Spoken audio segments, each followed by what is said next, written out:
Good morning বন্ধুরা। তো আমি বাপের বাড়ি চলে এসেছি জামাই ষষ্ঠীর খাবার খেতে। তো কী কী মেনুতে হয়েছে সেটাকে দেখেই নাও। ওটা ছিল সাদা ভাত, তার সঙ্গে ছিল মুগের ডাল। খুব সুন্দর হয়েছিল খাবারগুলো। আর যেহেতু দাদা বেশি খায় না, সেহেতু বেশি কিছু রান্না করতে আমি পারিনি।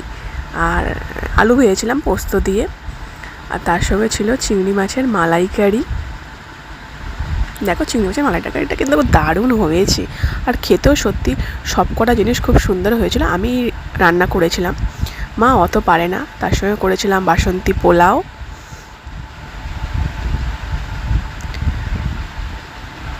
আর তার সঙ্গে খাসির লাল লাল ঝোল। আর এত সুন্দর টেস্ট হয়েছিল, তোমাদের কি বলবো। খুব সুন্দর হয়েছিল সব খাবারগুলো।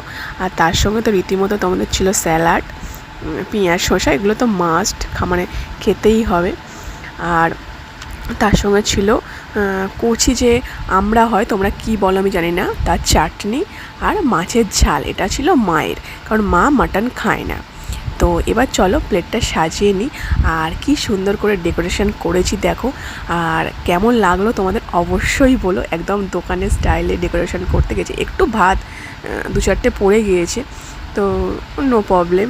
আর খাবারগুলো যথেষ্ট সুন্দর হয়েছিল। আর জামাই ষষ্ঠীর দিনকে আমরা এসেছিলাম, কিন্তু খাওয়ারটা হয়নি, সেই জন্যে একটা সময় করে শনিবার গিয়েছিলাম। তো আজকে সেই জামাই ষষ্ঠীর খাবারটাই ছিল। তো কেমন হয়েছে তোমরা অবশ্যই বলো।